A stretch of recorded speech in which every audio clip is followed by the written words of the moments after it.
along. You didn't offend me, the owner will say, because you can't offend me. I don't give that to you. Oh, come on now, says the apologist. I'm certain I offended you this morning. I'm just here to offer my apology. I also want to apologize for the racial remark I made. It didn't offend me, says the owner. Not even the racial slur? Nope.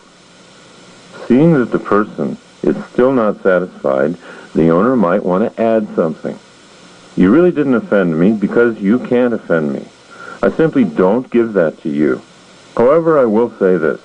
You are offensive. And as for that racial remark, I had you written up. But please try to see that this is about you, not me. I'm just fine. An interesting example of this idea occurred recently as I was watching Matt Lauer of the Today Show attempt to make Tiger Woods' father admit that he was offended by some public remarks made by one Fuzzy Zoeller. Fuzzy Zoeller is a professional golfer. He had made some sarcastic, racist remarks in the midst of his bitterness at having been beaten in a tournament so badly by the young black superstar Tiger Woods. On the Today Show, Tiger's father refused to be a victim of any of this.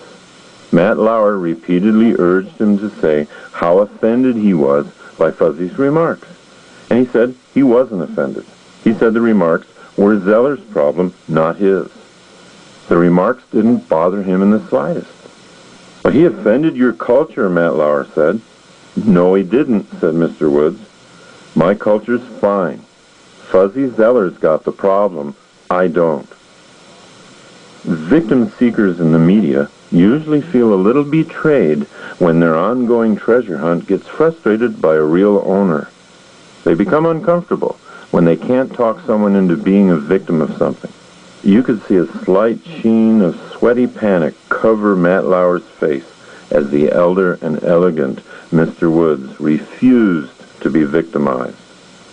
It was a rare and satisfying moment of television viewing. No one can make me feel inferior, Eleanor Roosevelt said, without my permission. Notice your feelings the next time you tell yourself that you're offended. See if you can turn your thinking around. It takes a little practice, but I promise you can do it.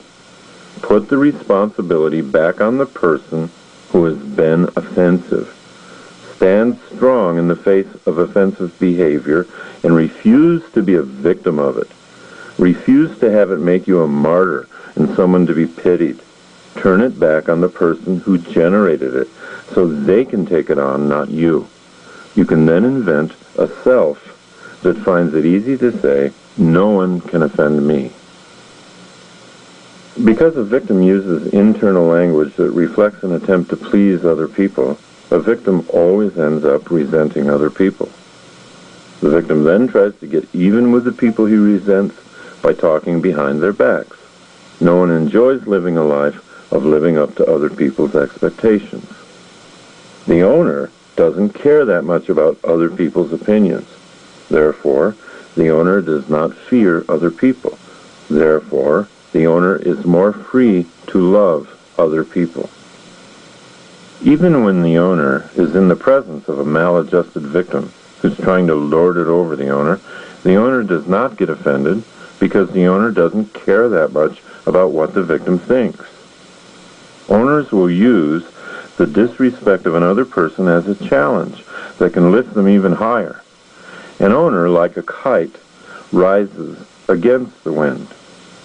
You can reinvent yourself to be someone who speaks of everything that happens in life as a gift, a treasured source of challenge. You can use variations of the thoughts, I use life, and life is an opportunity. You'll wake up in the morning and immediately welcome the breath of life. Remember, the original meaning of the word spirit is breath. Grateful for another day, you learn to see this day as a whole life in microcosm. I am born with the sun in the morning, and I'll die to the day as I fall asleep tonight. You'll be happy to follow the philosopher Seneca, who said, count each day a separate life. or the philosopher coach John Wooden, who said, "Make each day your masterpiece." In the heroic quest to make this day a masterpiece, you reach high levels of inspiration and joy. There is a deliberate connection to the spirit. Soon you'll be habitually finding ways to become inspired. There is no energy surge like the surge of pure inspiration. It's a state of mind that the novelist Vladimir Nabokov was talking about when he said, "You experience a shuddering sensation of wild magic, of some inner resurrection, as if a dead man were revived by a sparkling drug that has been rapidly mixed in your presence." A victim, on the other hand, is the opposite of inspired. A victim is discouraged. This discouragement arises naturally from the language the victim uses to think about life. "Life is unfair," the victim observes. "I don't use life. Life uses me." The victim thinks, "I didn't ask to be born. No one consulted me about it." When something negative and disappointing happens to the victim explains it with, "That's life. Riding high in April, shot down in May." The word life with a victim is almost always used to explain the most tragic and disappointing things. After thinking and talking about life for a while, the victim becomes tired and discouraged. It's a subject that gets him down. A victim might come to work on Monday with his arm in a sling. If I asked what happened, he would say, "Oh, I was trying to fix the air conditioner on my roof and I fell, but that's life. If it's not one thing, it's something else. Isn't that the truth? Life's just one damned thing after another." It is, but only if you say it is. Part 4. Setting yourself on fire. Most of my life, I've hated motivational speakers. In fact, when my old friends hear that I've become a motivational speaker, they're shocked. Of course, we all know that no one can be motivated by another person, not in the long run. Motivation has to come from within, or else it's worth nothing. That's why I disliked motivational speakers so much, because they do things such as stimulate a crowd emotionally with sob stories about athletes who overcame handicaps, and just when they got the audience hooked emotionally into their messages, they would leave. Instead of giving the audience something to use, they gave the crowd a big, noisy, emotional high and a sense that was a great speaker. One day, I met a different kind of motivator. His entire focus was human thought, not sentimental emotion. His commitment was to teach the inner workings of the mind so that people could, in his words, master their minds forever. He had founded a company dedicated to that end, and he had called it the Mind Masters Institute. At first, I laughed cynically when I heard the name. "What do they do?" I asked. "Teach you how to bend spoons with your thoughts?" But he wasn't deterred by my cynicism. He smiled and patiently explained that the mind could be mastered, and we humans, once doing this, could do whatever we wanted to. He was serious. He didn't rant and rave about attitude, compassion, emotions.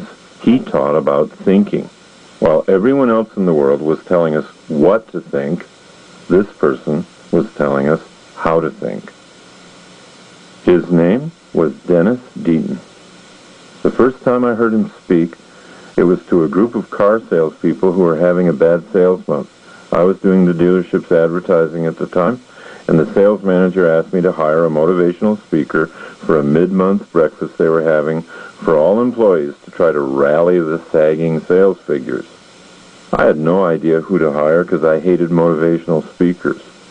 Finally, a friend of mine recommended Dr. Deaton, so I hired him without ever having heard him and not expecting much of anything. What I heard when Dennis Deaton spoke was completely different than what I was used to.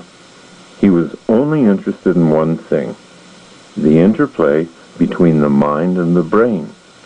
He spoke with passion about his subject, but not to artificially pump the crowd up. He spoke so that they would know something about how their biocomputers work. He spoke with a commitment to be useful rather than just entertaining.